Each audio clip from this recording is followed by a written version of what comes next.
골로새서 2장 6절에서 15절 말씀입니다. 우리 한 절씩 교대로 함께 봉독하겠습니다. 그러므로 너희가 그리스도 예수를 주로 받았으니 그 안에서 행하되 그 안에 뿌리를 박으며 세움을 받아 교훈을 받은 대로 믿음에 굳게 서서 감사함을 넘치게 하라. 누가 철학과 헛된 속임수로 너희를 사로잡을까 주의하라. 이것은 사람의 전통과 세상의 초등 학문을 따름이요 그리스도를 따름이 아니니라. 그 안에는 신성의 모든 충만이 육체로 거하시고 너희로 그 안에서 충만하여졌으니 이는 모든 통치자와 권세의 머리시라. 또 그 안에서 너희가 손으로 하지 아니한 할례를 받았으니 곧 육의 몸을 받는 것이요 그리스도의 할례니라. 너희가 세례로 그리스도와 함께 장사되고 또 죽은 자들 가운데서 그를 일으키신 하나님의 역사를 믿음으로 말미암아 그 안에서 함께 일으키심을 받았느니라.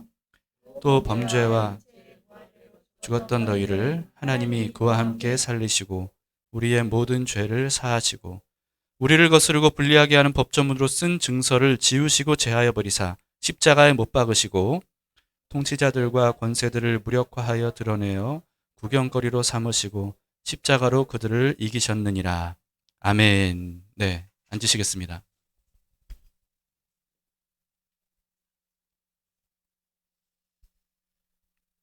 골로새서는 바울이 감옥에 갇혀 있었을 때 빌레몬서와 함께 써서 골로새 교회에게 보낸 편지죠.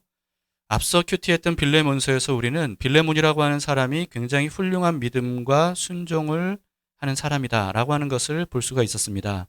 그런 빌레몬의 집에서 골로새 교회 성도들이 모여서 예배를 드렸던 겁니다.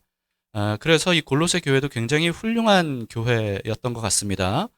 1장에서 그래서 바울은요, 골로새 교회가 믿음, 소망, 사랑이 있는 교회, 이 세 가지가 골고루 갖춰진 교회라고 칭찬을 했었죠. 그런데 골로새서를 보낸 이유가요, 그냥 단지 이렇게 골로새 교회 너희 참 훌륭한 교회입니다. 여러분 참 훌륭한 교회입니다. 이렇게 칭찬하기 위한 것만은 아닙니다. 다른 교회들과 마찬가지로 이 골로새 교회에도요, 거짓 교사들이 침투해 들어왔어요. 그래서 잘못된 교리들을 이들에게 무차별 가르치고 있었던 것입니다. 거기에 대해서 바울은 이런 거짓 교사들에게 미혹되지 않으려면, 다시 말해서 속지 않으려면 어떻게 해야 되는지를 알려주기 위해서 이 골로새서를 써서 보냈던 겁니다. 바울은 앞서 1장에서 예수 그리스도는 모든 만물을 창조하신 창조주이시고, 그리고 또 부활의 첫 열매로, 죽은 자들의 첫 열매로 부활하심으로써 교회의 머리가 되신 분이고, 그리고 하나님의 감추어진 비밀의 주인공이시다라고 하는 사실들을 역설을 했습니다. 그리고 이와 같은 내용들을 가르치는 이유가 뭔지에 대해서 2장 4절에서 이렇게 말했었습니다. 내가 이것을 말함은 아무도 교묘한 말로 너희를 속이지 못하게 하려 함이니. 자, 다시 말해서요, 속지 않으려면 어떻게 해야 된다는 겁니까? 예수님이 어떤 분인지를 분명히 알아야 된다는 거예요. 예수님은 신성을 가지신 창조주이시고 교회의 머리시고 하나님의 비밀을 드러내신 분이다라고 하는 이와 같은 사실에 대해서 분명히 알고 믿어야 된다라고 하는 거죠.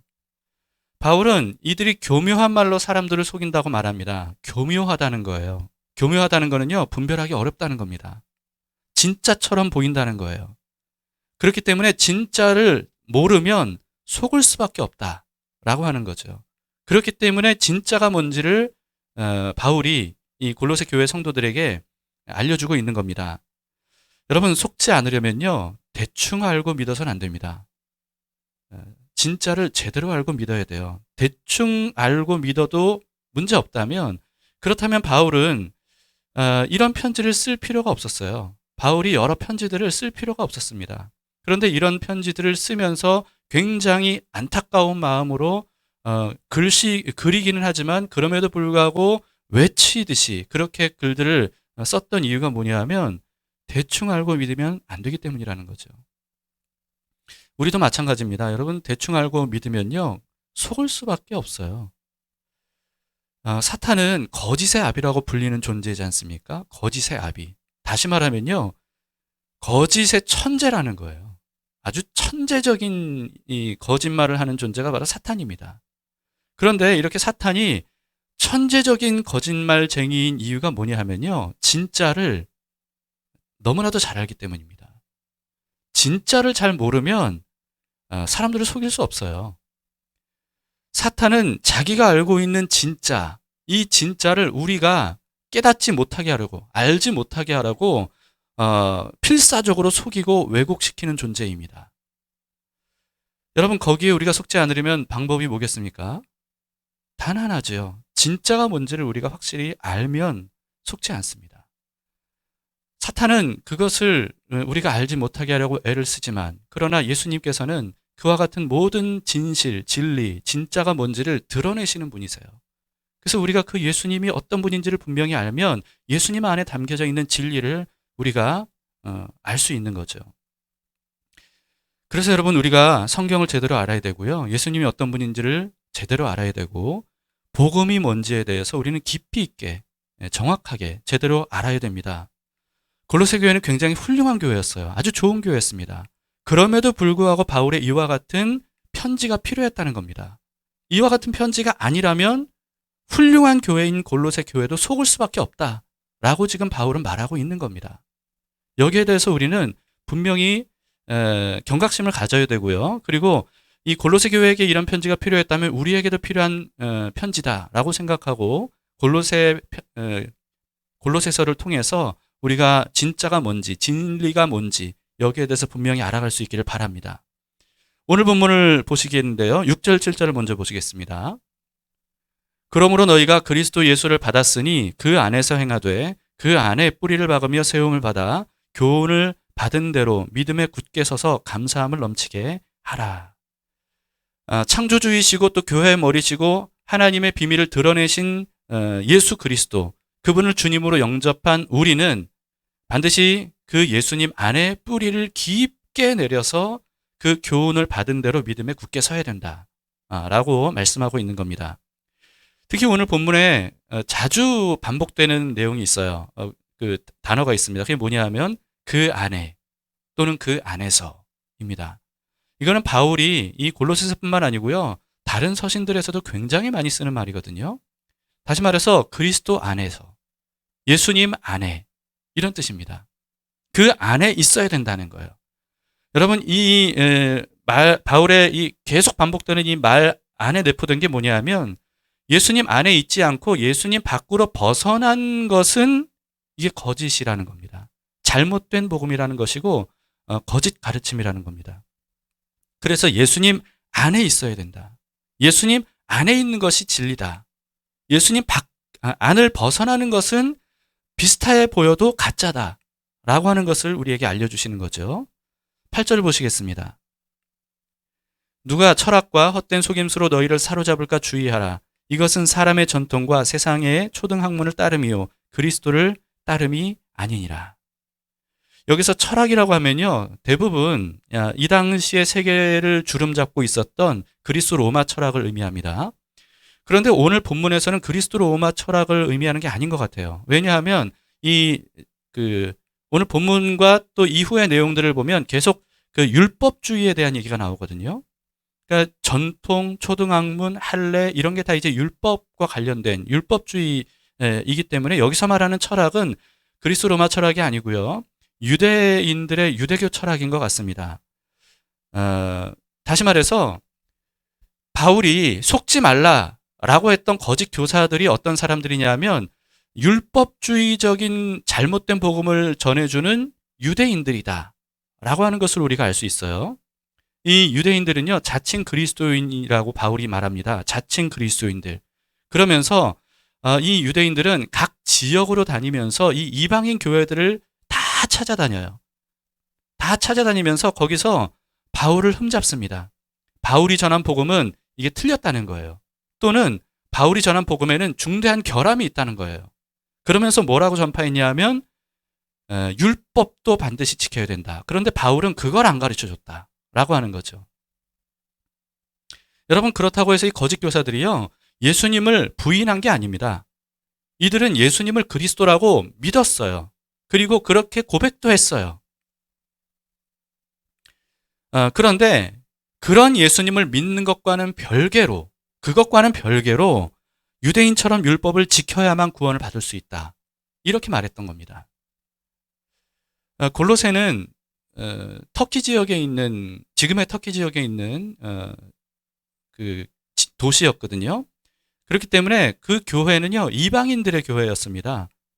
이방인들 성도들은 예수님을 그리스도로 믿는 사람들이죠. 그렇기 때문에 자신을 그리스도인이라고 말하는 이 거짓 교사들에 대해서 별로 이렇게 경각심을 갖지 못했던 것 같아요. 왜냐하면 분별할 수가 없으니까. 그래서 이들이 예수님을 그리스도라고 고백하는 이들이 전하는 말이 아직 자신들이 배우지 못한 진리에 대해서 가르쳐 주는 게 아닌가, 아마 이렇게 받아들였던 것 같아요.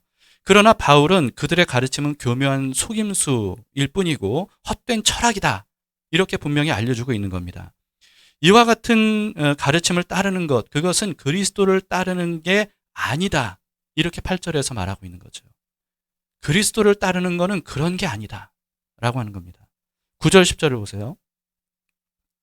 그 안에는, 또 그 안이 나오죠. 그 안에는 신성의 모든 충만이 육체로 거하시고 너희도 그 안에서 충만하여졌으니 그는 모든 통치자와 권세의 머리시라. 예수님은 사람으로 오신 분입니다. 성탄하신, 성육신하신 분이죠. 그럼에도 불구하고 예수님은 본질상 하나님이세요. 그래서 육체로 오신 그분 안에는 신성으로 충만해져 있다는 겁니다. 신성이 충만한 분이라는 거예요. 그것을 감추셨을 뿐이지. 바울이 앞서 말했듯이 예수님은 모든 만물을 창조하신 창조주, 그런 신성을 가지신 분이다라고 하는 겁니다. 다시 말해서 이게 무슨 뜻이냐면요, 예수님은 율법이 있기 전에 계셨던 분이라는 거예요. 그 정도가 아니고요, 예수님은 바로 그 율법을 주신 분이다 라고 하는 겁니다. 그렇기 때문에 예수님이 어떤 분이냐 하면 율법 위에 계신 분이라는 겁니다. 율법 아래 매여 있는 분이 아니라 율법 위에 계신 분이다 라고 하는 겁니다. 그런 예수님을 믿고 예수님 안으로 들어가서 예수님 안에 있는 사람은 어떤 사람이냐? 예수님과 함께 율법 위에 올라서게 된 사람이다 라고 하는 것이죠. 그래서 이방인들이 율법을 모른다 할지라도, 율법을 안 지키는 정도가 아니고 율법을 모른다 할지라도 이들은 이미 율법 없이도 예수 그리스도를 통해서 구원을 얻어서 율법 위에 선 사람이 됐다는 겁니다. 이미 하나님의 자녀가 되었다는 거예요. 그렇기 때문에 바울이 말하는 건 뭐냐 하면 율법을 지키지, 그 조항들을 지키지 않아도, 그리고 율법이 뭔지조차 몰라도 그래도 예수님만으로 이미 충분하다, 이렇게 말하고 있는 겁니다. 그런데 거짓 교사들은요, 그런 이방인 성도들에게 자신들처럼 율법 아래로 내려가야 구원을 받을 수 있다, 이렇게 말하고 있는 거예요. 바울은 이들의 가르침에 헛된 속임수라고 말하고 있는 거죠. 구원자로 오신 창조주 예수님을 믿고 구원을 받은 사람들은 더 이상 율법 아래로 내려갈 필요가 없고 그래서는 안 된다, 이렇게 말하고 있습니다. 그래서는 안 된다라고 해요. 만약에 그리스도를 통해서 이미 구원을 받았는데도 불구하고 이들의 가르침을 믿고 율법 아래로 스스로 내려가게 되면, 그러면 바울은 뭐라고 얘기했냐면요, 그리스도의 죽음을 헛되게 하는 것이다, 이렇게 얘기했습니다. 그래서 율법 아래로 내려간 사람은, 스스로 율법 아래로 내려간 사람은 율법의 정죄를 피할 수가 없다, 이렇게 가르쳤습니다. 거짓 교사들은 예수님을 당연히 믿어야 된다고 그렇게 말은 했지만 이 율법과 마찬가지로 할례도 반드시 받아야 된다, 이렇게 가르쳤습니다. 그런데 바울은 여기에 대해서도 이렇게 말합니다. 11절입니다. 또 그 안에서 너희가 손으로 하지 아니한 할례를 받았으니 곧 육의 몸을 벗는 것이요 그리스도의 할례니라. 골로새 성도들에게 바울이 뭐라고 말합니까?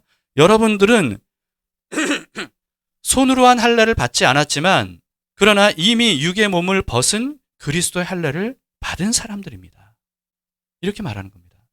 육의 할례를 여러분들이 받지 않았어도 그렇더라도 이미 여러분들은 그리스도의 할례를 받은 사람입니다, 이렇게 말하는 거죠. 바울은 여기 이 말을 통해서 우리는요, 할례의 진정한 의미를 알 수가 있습니다. 할례의 의미가 뭐냐 하면 육의 몸을 벗는 것이라는 거예요. 육의 몸을 벗는 것. 그런데 몸에 하는 할례는 그런 상징일 뿐이지 진짜 할례가 뭐냐 하면 육의 몸을 벗는 것인데, 이방인인 성도들이 예수 그리스도로 인해서 자신의 과거 옛사람이 죽고 새 사람이 된 상태. 이게 바로 그리스도의 할례를 받은 상태라는 거죠. 바울은 여기에 대해서 더 자세하게 설명을 합니다. 12절입니다. 너희가 세례로 그리스도와 함께 장사되고 또 죽은 자들 가운데서 그를 일으키신 하나님의 역사를 믿음으로 말미암아 그 안에서 함께 일으키심을 받았느니라. 할례를 얘기하던 바울이 여기서는 세례를 얘기합니다. 왜냐하면 할례와 세례의 의미가 동일하기 때문이죠. 할례가 몸에 육신의 몸을 벗는 것은 이전에 옛사람이 죽는 것입니다. 세례도 마찬가지 아닙니까? 그래서 옛사람이 죽고 그리스도와 함께 다시 새로운 존재로 거듭난 것. 이것이 바로 할례이고 세례이다 라고 하는 거죠.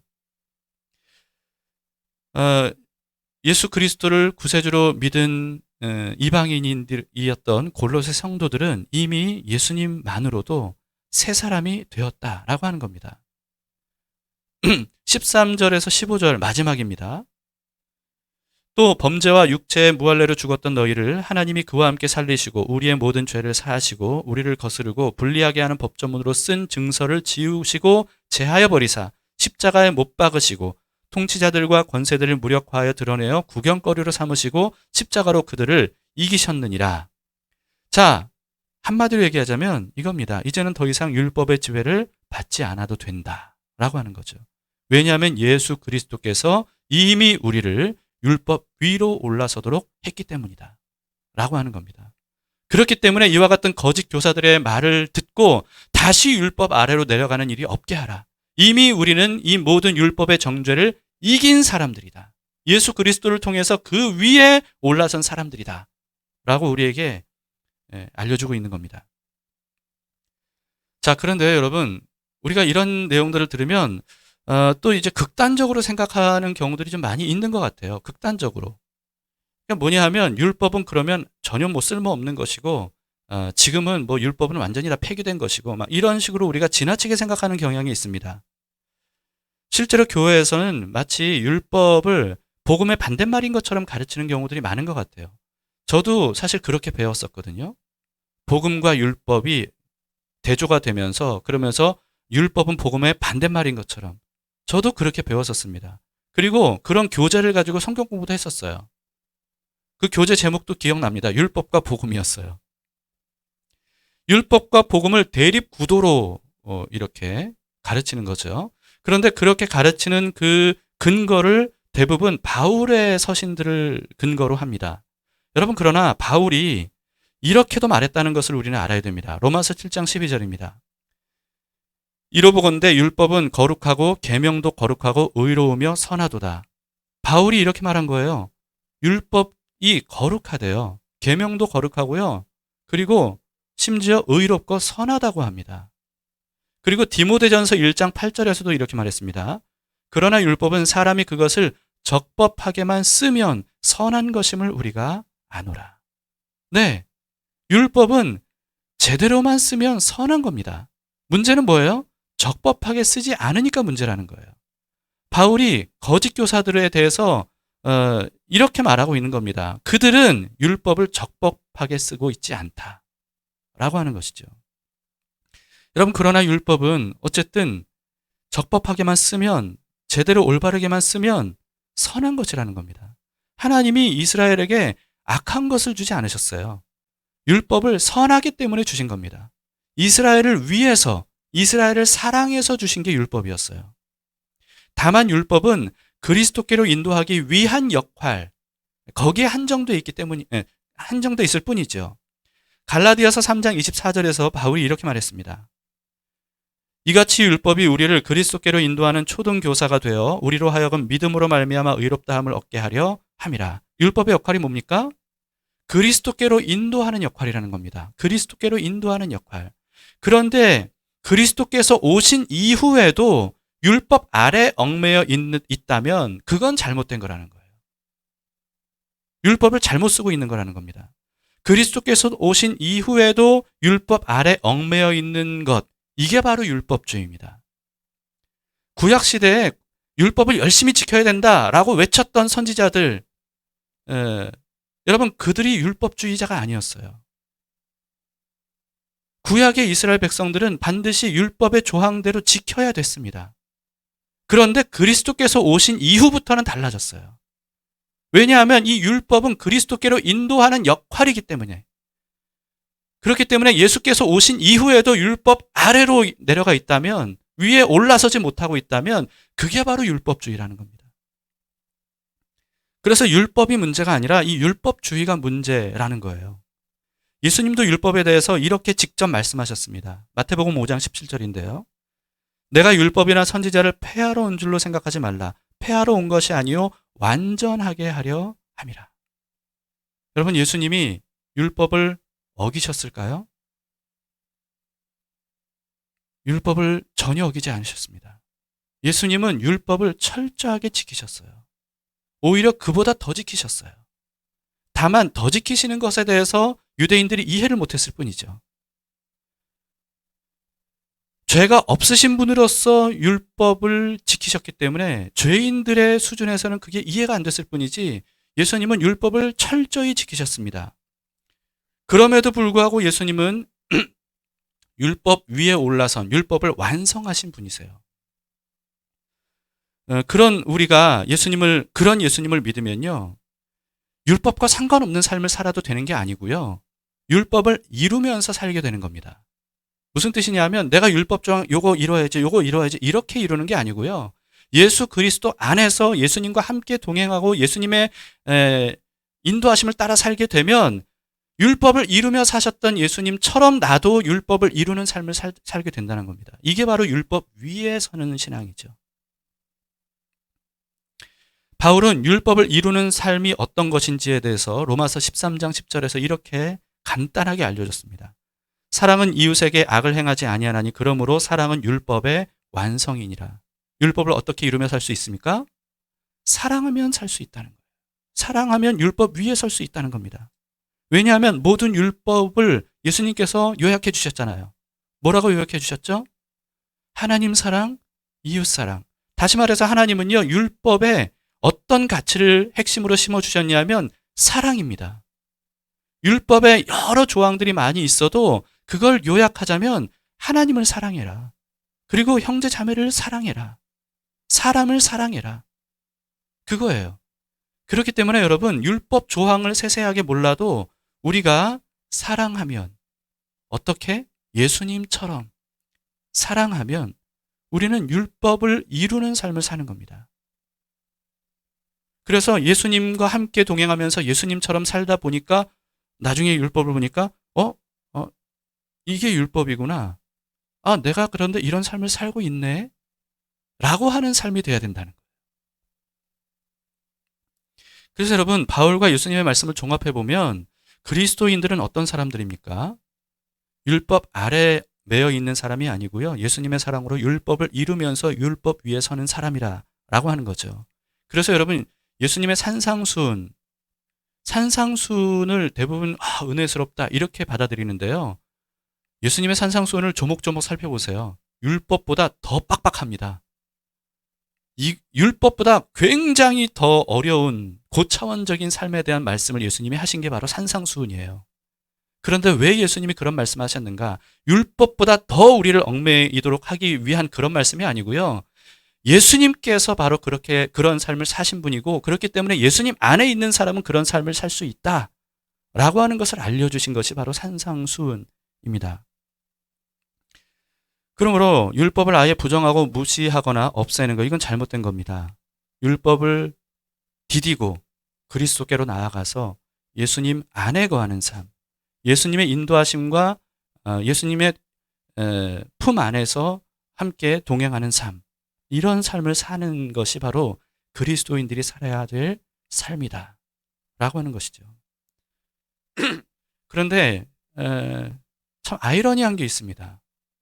아이러니한 게 뭐냐면요, 율법을 복음의 반대말이라고 배웠고 또 그렇게 믿고, 그래서 율법에 대해서는 극단적으로 부정적인 생각을 가진 성도들조차도 율법 아래 얽매이는 모습들이 굉장히 많이 보입니다.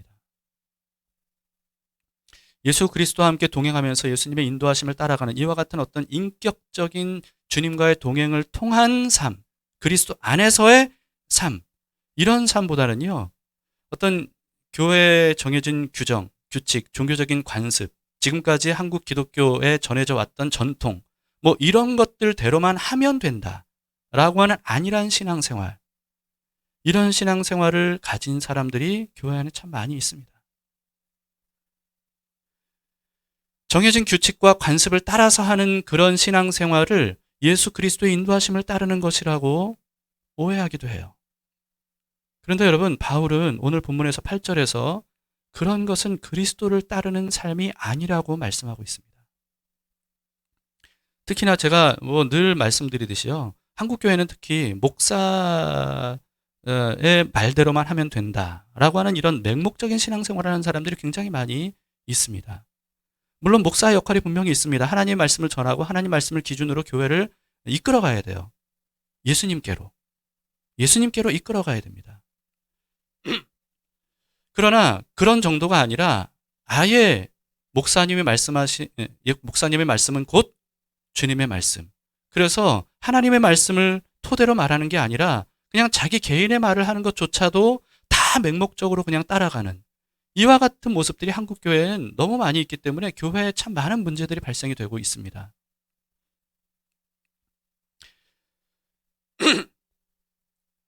저는 이렇게 생각해요.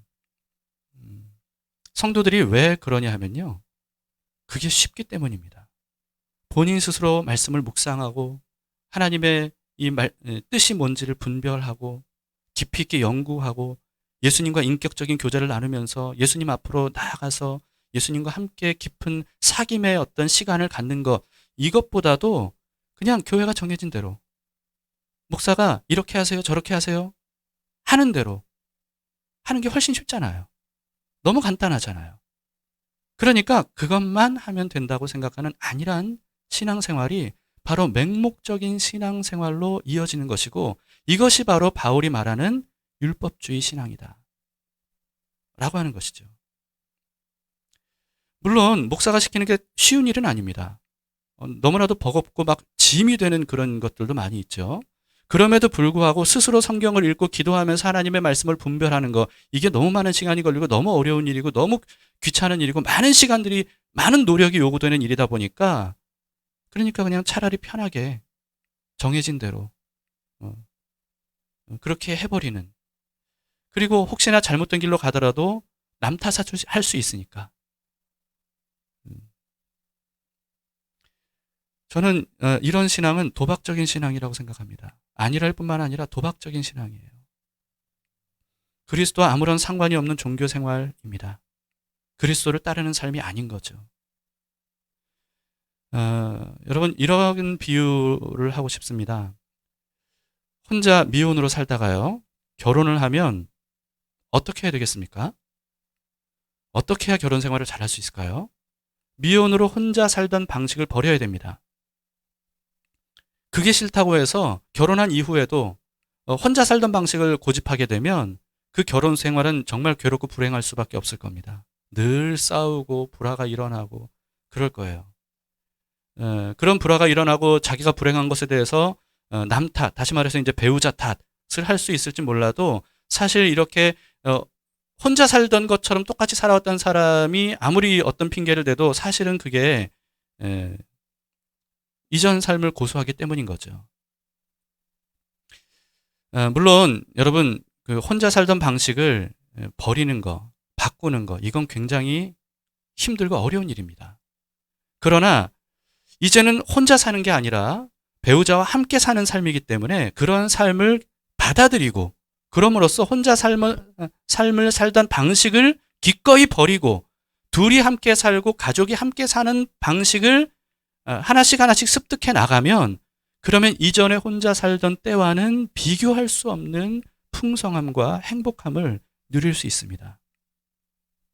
하나님은 그것을 원하셔서 결혼이라고 하는 방식을 통해서 둘이 하나 되게 하셨고, 자녀를 낳아서 가정을 이루도록 하나님이 창조하신 거죠. 예수님께서 말씀하셨던 것처럼 새술은 새 부대에 넣어야 됩니다.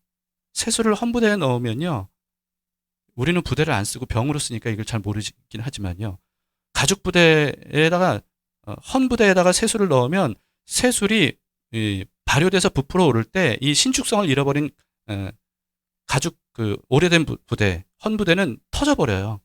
그러면 부대도 버리고 술도 버리게 됩니다. 그런데 새 술을 새 가죽 부대에 담으면 신축성이 있기 때문에 부풀어 올라도 그걸 지탱할 수 있어요. 그렇게 하면 새 술이 오래 묵을 때까지 이 새 부대가 굉장히 오랫동안 숙성시키면서 견딜 수 있는 거죠. 좋은 술을 만드는 수 있는 겁니다. 예수님과 함께 사는 것도 마찬가지입니다. 여러분, 예수님께서 오신 이후에도 예전처럼 살면 그러면 신앙생활이 행복할 수 없습니다.